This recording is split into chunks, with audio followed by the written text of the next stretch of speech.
45 लेके election commission में जमा किए हैं।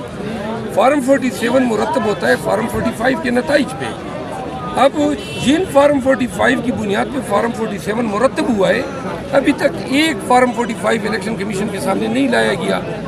नून के पीपल पार्टी के वकला एक ही बात करते हैं कि इलेक्शन कमीशन के पास इख्तियार ही नहीं है, जबकि सेक्शन 9 के तहत इलेक्शन की दफ़ा 9 के तहत ये जो प्रोसीडिंग यहाँ पे हो रही है ये इंक्वायरी की नवीयत की है, इंक्विजिटोरियल इनको कहा जाता है।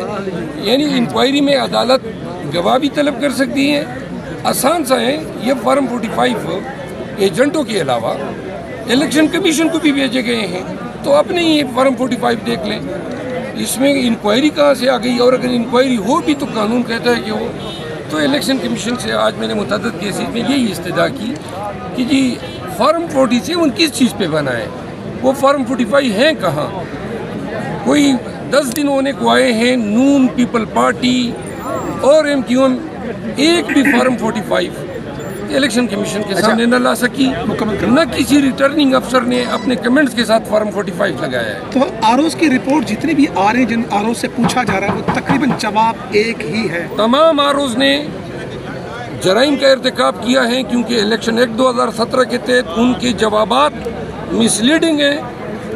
जो जेलसाजी उन्होंने किए फार्म 47 और बाद 48 और 49 में, इन जराइम को कवर करने के लिए इन्होंने मजीद जुर्म ये किया कि इलेक्शन कमीशन की कसाई जुडिशल प्रोसीडिंग में मिसलीडिंग स्टेटमेंट दिए, जबकि हमने जो बयानात दिए हैं वो बयान हल्फियों पे दिए हैं।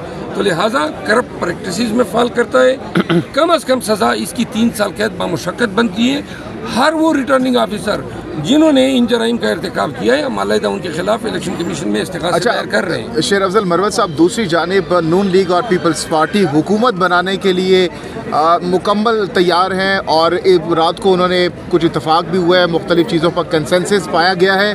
तो अब आप लोग बज़ाहिर लग रहा है कि PTI अपोजिशन बेंचेस पर बैठने जा रही है। किस तरीके से टफ टाइम देंगे हुकूमत को अपोजिशन बेंचेस पर?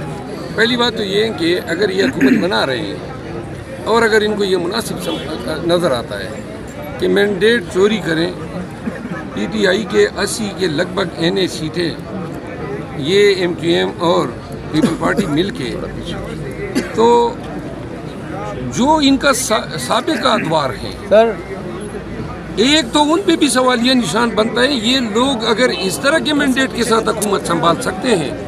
नंबर 2, पाकिस्तान में कभी भी जमहूरी प्रोसेस या इलेक्शन के फेयरनेस पे कभी किसी का एतकाद आएगा ही नहीं, क्योंकि एक फार्म 47 जिसकी कोई जवाज़ नहीं है, कोई बुनियाद नहीं है, कोई फार्म 45 नहीं है, सिर्फ उस बुनियाद पे आप कहते हैं कि जी फलां जीत गया।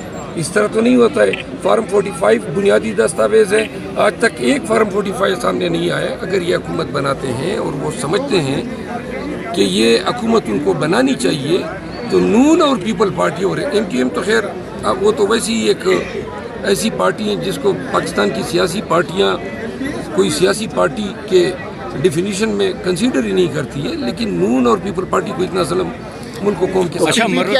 PTI किस तरीके से टफ टाइम देंगी अपोजिशन बेंचेस पर हुकूमत को? कैसे टफ टाइम देंगी? कोई एहतजाज वगैरह करेंगे? क्या करेंगे? पहले दिन से लेकर आखिरी रोज तक अगर ये हमसे छीने गए मैंडेट के साथ हुकूमत करेंगे तो हम इनको चैन से बैठने नहीं देंगे। क्या करेंगे? हम पहली बात तो ये है कि ऐवान के अंदर हमारी 2 जंगें इब्तिदा में होंगी। पहली जंग होगी खान पे, जो इन्होंने जेली केसेस दायर किए हैं, abuse of the process of law किया है। पाकिस्तान तहरीक इंसाफ के ख़वातीन और मर्द और जितने वर्करों पे इन्होंने ये 20-22 माह में मज़ालिम डाले हैं, हर एक का हम ऐवान में पूछेंगे। हम कोशिश करेंगे कि हम ऐवान में उन तमाम मज़ालिम को कौम के सामने और इंटरनेशनल कम्युनिटी के सामने रख सकें। साबिक़ वज़ीर आज़म है इमरान खान, लेकिन जिस तरह से उनको अदालती प्रोसेस को पलूट करके और जुडिशल प्रोसेस को इन जज साहिबान से जिन्होंने एक हफ्ते के अंदर यके बाद दीगरे उनको 3 दफ़ा सजाएं दी, किस तरह का निज़ामी इंसाफ मुल्क पे मुसल्लत किया गया है। ये किंगरू कोर्ट से भी गिर चुके हैं। ये निज़ामी इंसाफ नहीं दिया है, बल्कि वो पूरे मुल्क को आपने एक अथॉरिटेरियन स्टेट बनाया हुआ है। पाकिस्तान में अब रिजीम को अथॉरिटेरियन स्टेट करार दिया जा रहा है। जमहूरियत जो है रूबे ज़वाल है। पार्लियामान एक वाहिद फोरम होगा हमारे पास, जहां हम खुल के शॉट्स खेलेंगे, जहां हम उनको इनके करतूत जो इलेक्शन से पहले के थे और इलेक्शन के बाद के होंगे वो उनको कन्फ्रंट भी कराएंगे और कौम को भी बताएंगे। अपोजिशन लीडर बनने जा रहे हैं क्योंकि आपका नाम इस वक्त मोस्ट फेवरेट है। जस्टिस पर भी अदम इत्मीनाद का इजहार किया था, लेकिन उसके बाद बल्ले का निशान छिन गया और आपकी बात साहिब नजर आई। आज आप उसी चीफ इलेक्शन कमिश्नर के सामने पेश हो रहे हैं जिस पर कल आपने अदम इत्मीनाद का इजहार किया। तो ये जो 65% उज़रदारी है, फिर उनका नतीजा क्या निकलेगा? निज़ाम ने इख्तियार इनको दिया है, कानून ने। अब ये इतना लंबा कर रहे हैं कि ट्रिब्यूनल के ऐलान हो जाए और ट्रिब्यूनल के बाद हमें ट्रक की बदी के पीछे लगा दें। देखिए, आसान सा तो इनका हल है।